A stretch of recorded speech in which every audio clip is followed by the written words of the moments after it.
we've seen within this part of the world great people like Al-Khwarizmi, who invented algorithm. Globally, Newton, Henry Ford, the Wright brother, Albert Einstein, and Elon Musk.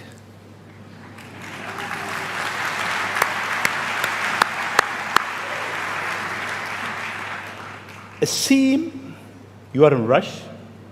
You want to go to places that nobody been.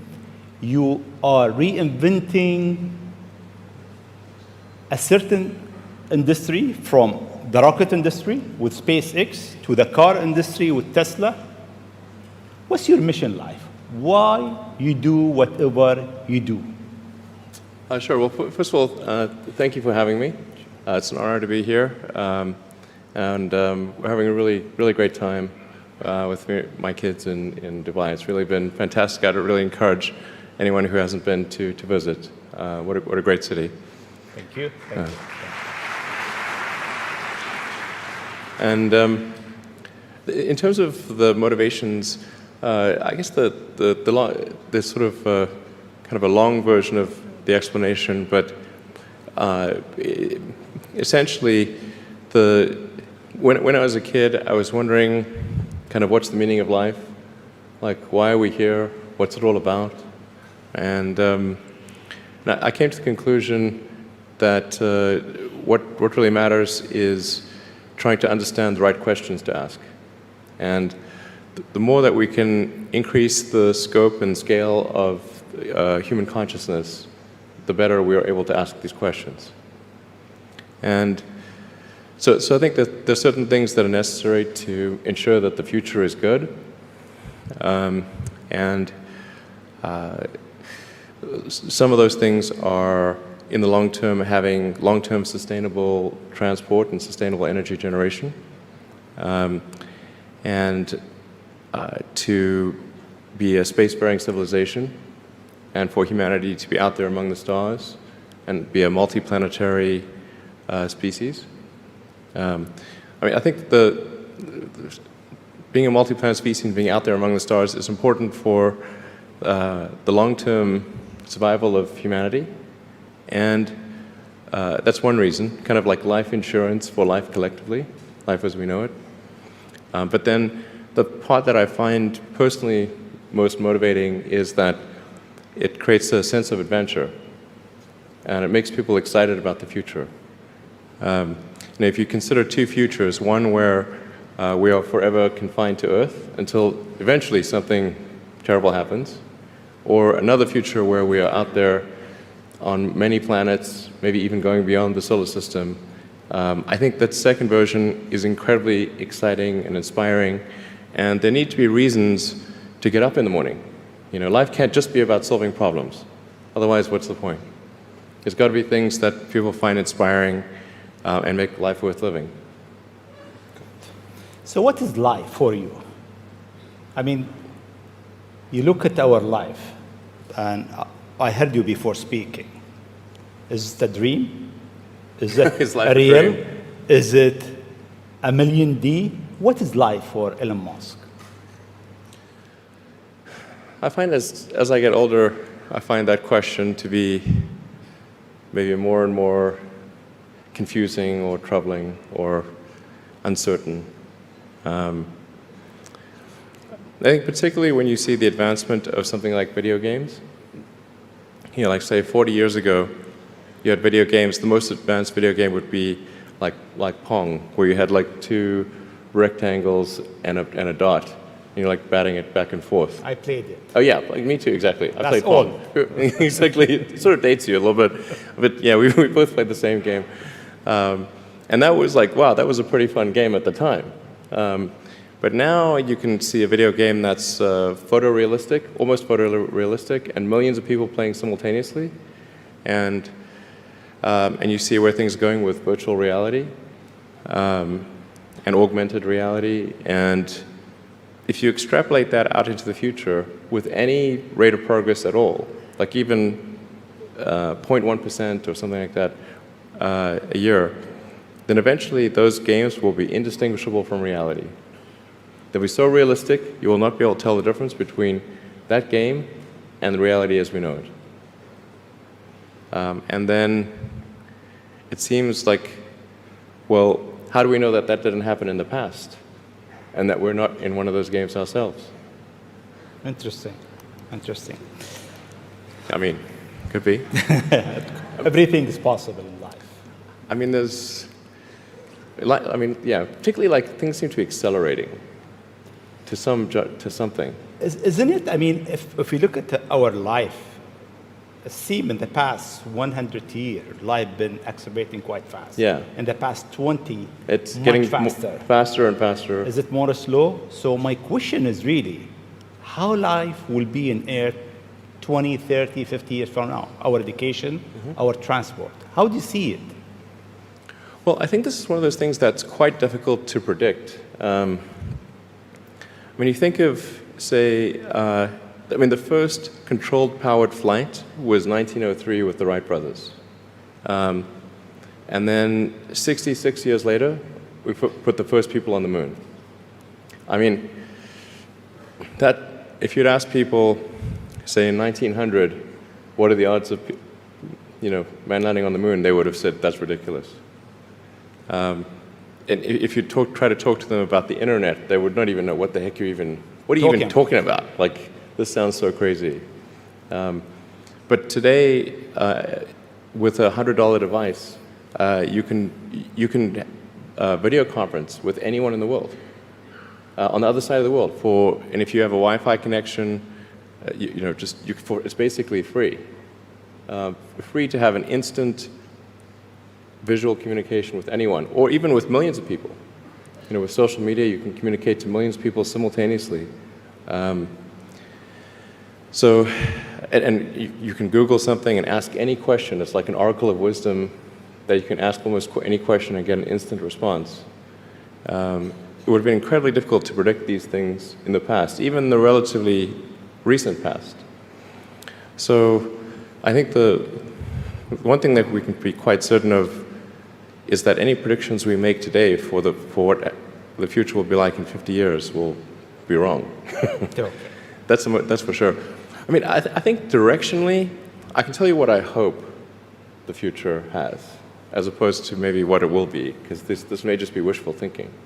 I hope we are out there on Mars and maybe beyond Mars, the moons of Jupiter. I hope we're traveling frequently throughout the solar system, perhaps preparing for missions to nearby star systems. I think all of this is possible within 50 years. And I think that would be very exciting to do that. And I think we'll see autonomy and artificial intelligence advance tremendously. I think that's actually quite near term. My guess is in probably 10 years, it will be very unusual for cars to be built that are not fully autonomous. 10 years. 10 years from now. Yeah. I think almost all cars built will be capable of full autonomy in about 10 years. As it is, the Tesla cars that are made today have the sensor system necessary for full autonomy, and we think probably enough compute power to be safer than a person. So it's mostly just a question of developing the software and uploading the software. And if it turns out that the compute power, that more compute power is needed, we can easily upgrade the computer. And so that's all Tesla's built since October of last year. And other manufacturers will follow and do the same thing. So getting in a car will be like getting in an elevator. You just tell it where you want to go, and it takes you there with extreme levels of safety. And that'll be normal. It'll just be normal. Like for elevators, there used to be elevator operators. You get in, there'd be a guy moving a lever. Now you just get in, you press the button, and that's taken for granted. So autonomy will be widespread. I think one of the most troubling questions is artificial intelligence. And I don't mean narrow AI, like vehicle autonomy I would put in the narrow AI class. It's narrowly trying to achieve a certain function. But deep artificial intelligence, or what is sometimes called artificial general intelligence, where you could have AI that is much smarter than the smartest human on Earth. This, I think, is a dangerous situation. Why it is dangerous? I mean, there is two views. One view is artificial intelligence will help humanity. There is another school of thought is artificial intelligence is a threat to humanity. Why is it? Well, I think it's both. You know, it's like one way to think of it is imagine we were going to be visited. Imagine you're very confident that we were going to be visited by super intelligent aliens in, let's say, 10 years or 20 years at the most. Super intelligent. So you think within 20 years yes, we'll have alien in Earth? Well, digital superintelligence will be like an alien. It will be like an alien. Yeah. But my question is, do you think there is other intelligent life outside the Earth? It seems probable, but I think this is one of the great questions in physics and philosophy, is where are the aliens? Maybe they're among us, I don't know. Some people think I'm an alien. Not true. Not true. But maybe we are alien. Of course I'd say that, maybe wouldn't we I? are alien, Ellen. I mean, if you look at this part of the world, Yeah. they believe that human beings are not from Earth. They came from somewhere else. Eve Maybe. and Adam came from somewhere else to Earth. So in a way, human being alien to this land. Do you think we'll make contact with alien within the next 50 years? Well, that's a really tough one to say. I mean, if there are super intelligent aliens out there, they're probably already observing us. That would seem quite likely, and we just are not smart enough to realize it. But I can do some back-of-the-envelope calculations, and any advanced alien civilization that was at all interested in populating the galaxy, even without exceeding the speed of light, even if you're only moving at, say, 10 or 20% of the speed of light, you could populate the entire galaxy in, let's say, 10 million years. Maybe 20 million years max. This is nothing, you know, in the grand scheme of things. Once you said you want to die on Mars, why? I don't, to be clear, I don't want to die on Mars. It's like, I mean, we're all going to die someday. And if you're going to pick some place to die, then why not Mars? Okay. You know, if we're born on Earth, why not die on Mars? Seems like maybe it'd be kind of exciting. But so I think given the choice of dying on Earth or dying on Mars, I'd say, yeah, sure, I'll die on Mars. But it's not some kind of Mars death wish. And if I do die on Mars, I just don't want it to be on impact. Okay. Got it. Yeah. Let's come back to Earth, actually. Okay. You tweeted that you are building a tunnel under Washington, D.C. Why? What is it? Well, it's a secret plot, Okay.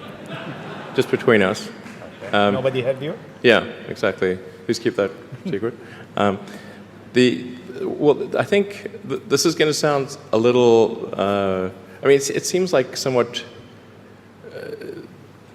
trivial or silly, but I've been saying this for many years now. But I think that the solution to urban congestion is a network of tunnels under cities.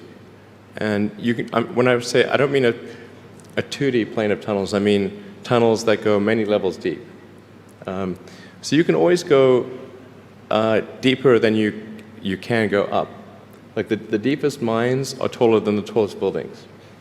So you could have tunnels, a network of tunnels that is 20, 30, 40, 50 levels, as many levels as you want, really. And so given that, you can overcome the congestion situation in any city in the world.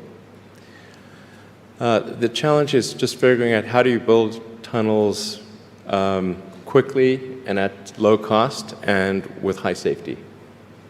So if tunneling technology can be improved to the point where you can build tunnels fast, cheap, and safe, then that would completely get rid of any traffic situations in cities.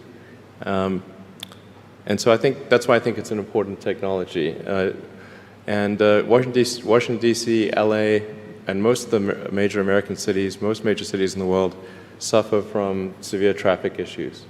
And it's mostly because you've got these buildings you have tall buildings that are 3D, and you have a road network that is one level. And then people generally want to go in and out of those buildings at the exact same time. So then you get the traffic jam. Let's come back to UAE and Dubai. The first time I met you, it was 4th of June, 2015, at your office in SpaceX. And I asked you, would you have a presence in UAE? And your answer was, I'm busy with China. Maybe not in the near future. Yeah. And almost a year and a half later, we are here. Time goes quite fast. Yeah. Why now? Well, I think actually things are going reasonably well in China. We had some initial challenges figuring out charging and service infrastructure and various other things, but now it's actually going fairly well, and so the timing seemed to be good to really make a significant debut in this region, starting in Dubai. Okay. In your opinion, what is the new disturbing thing that will come in technology next? What's next in technology? What's next in technology? That will disturb the way we live, the way we think, the way we do business. Well, the most near-term impact from a technological standpoint is autonomous cars, like fully self-driving cars. Like I said, that's going to happen much faster than people realize. It's going to be a great convenience to be an autonomous car, but there are many people whose jobs it is to drive. So in fact, I think it might be the single largest employer of people is driving in various forms. And so then we need to figure out new roles for what do those people do. But it will be very disruptive and very quick. Now, I should characterize what I mean by quick, because quick means different things to different people. There are over 2 billion vehicles in the world, approaching 2.5 billion cars and trucks in the world. The total new vehicle production capacity is about 100 million. Which makes sense because the life of a car or truck before it's finally scrapped is about 20, 25 years. So the point at which we see full autonomy appear will not be the point at which there is massive societal upheaval, because it will take a long time to make enough autonomous vehicles to disrupt employment. So that disruption I'm talking about will take place over about 20 years. But still, 20 years is a short period of time to have, I think, something like 12 to 15% of the workforce be unemployed. Yeah, thank you. This is the largest global government summit. We have over 139 government here. If you want to advise government officials to be ready for the future, what is three advice you'll give them? Well, I think the first bit of advice would be to really pay close attention to the development of artificial intelligence. I think we need to just be very careful in how we adopt artificial intelligence and to make sure that researchers don't get carried away. Because sometimes what happens is a scientist can get so engrossed in their work, they don't necessarily realize the ramifications of what they're doing. So I think it's important for public safety that governments keep a close eye on artificial intelligence and make sure that it does not represent a danger to the public. Let's see. Secondly, I would say we do need to think about transport in general. And there's the movement towards electric vehicles, sustainable transport. I think that's going to be good for many reasons, but again, not something that happens immediately. That'll happen slower than the self-driving vehicles. So that's probably something that happens over 30 or 40 years, the transition to electric vehicles. So thinking about that in context,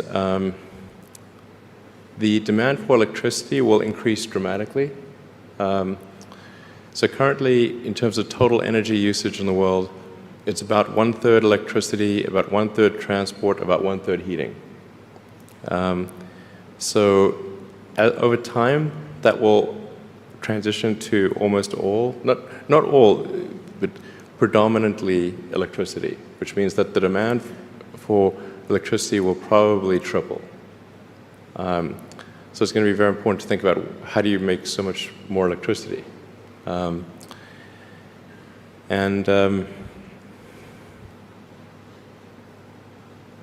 Seem they have an easy job. That's it. There is no more challenges for them. No, well, then I think maybe these things do play into each other a little bit. But what to do about mass unemployment? This is going to be a massive social challenge. And I think ultimately we will have to have some kind of universal basic income. I don't think we're going to have a choice. Universal basic income. Universal basic income, I think it's going to be necessary. So it means that unemployed people will be paid across the globe. Yeah. Because there is no job, robot is taking over. There will be fewer and fewer jobs that a robot cannot do better. Okay. That's simply and I want to be clear that these are not things that I think that I wish would happen. These are simply things that I think probably will happen. And if my assessment is correct and they probably will happen, then we need to say, what are we going to do about it? And I think some kind of a universal basic income is going to be necessary. Now, the output of goods and services will be extremely high. So with automation, there will come abundance. There will be almost everything will get very cheap.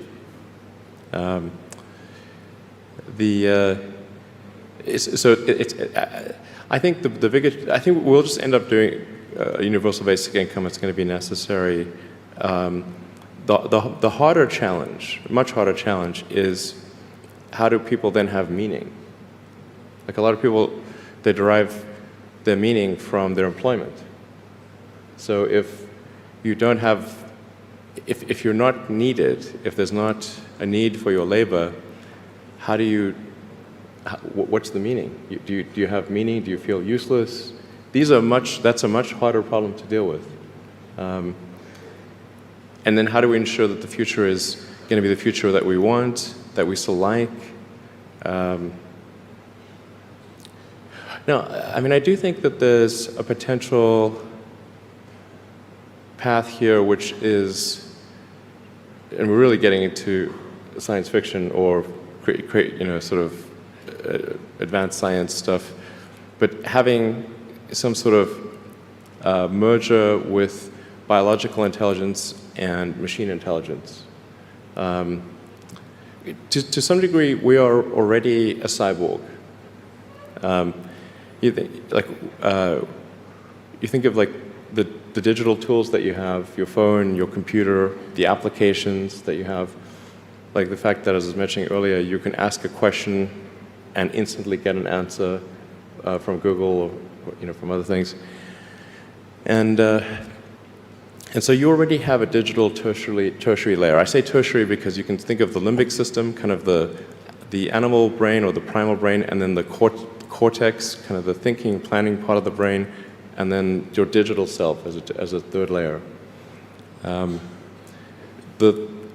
So you already have that, and it's like if somebody dies, their digital ghost is still around. All of their emails and the pictures that they posted and their social media, that still lives, even if they died. So over time, I think we'll probably see a closer merger of biological intelligence and digital intelligence. And it's mostly about the bandwidth, the speed of the connection between your brain and your the digital extension of yourself. Particularly output. And output, if anything, is getting worse. We used to have like keyboards that we'd use a lot. Now we do most of our input through our thumbs on a phone. And that's just very slow. A computer can communicate at 1 trillion bits per second, but your thumb can maybe do, 10 bits per second or 100 if you're being generous. So some high bandwidth interface to the brain, I think, will be something that helps achieve a symbiosis between human and machine intelligence, and maybe solves the control problem and the usefulness problem. Getting pretty esoteric here. I don't know if this is... It's close. Okay. We got it. Always you think out of the box. Your idea is so huge. You want to go to space. You decided to go to space. You did it. You decided that you want to land your rocket back. You failed 7 times, 8 times. Yeah, something like that. Then it landed more times than I care to count. Yeah. How do you come with this idea, actually? Sometimes they're pushing the human limit. You are always pushing the human limit. Why? Well, I think about what technology solution is necessary in order to achieve the particular goal, and then try to make as much progress in that direction as possible. So in the case of spaceflight, the critical breakthrough that's necessary in spaceflight is rapid and complete reusability of rockets, just as we have for aircraft. You can imagine that if an aircraft was single use, almost no one would fly. Because you can buy, like, say, a 747 might be $250 million, $300 million, or something like that. You'd need 2 of them for a round trip. But nobody's going to pay millions of dollars per ticket to fly, to do air travel. But because you can reuse the aircraft tens of thousands of times, the air travel becomes much more affordable. And the same is true of rockets. So our rocket costs $60 million, roughly. So the capital cost, if it can be used once, is $60 million. But the capital cost, if it can be used 1,000 times, is $60,000. So then if you can carry a lot of people per flight, then you can get the cost of space flight to be something not far from the cost of air flight. So it's extremely fundamental. Because Earth's gravity well is quite deep, Earth has a relatively, fairly high gravity, the difficulty of making a rocket reusable is much greater than the difficulty of making an aircraft reusable. And that's why a fully reusable rocket has never been developed thus far. But if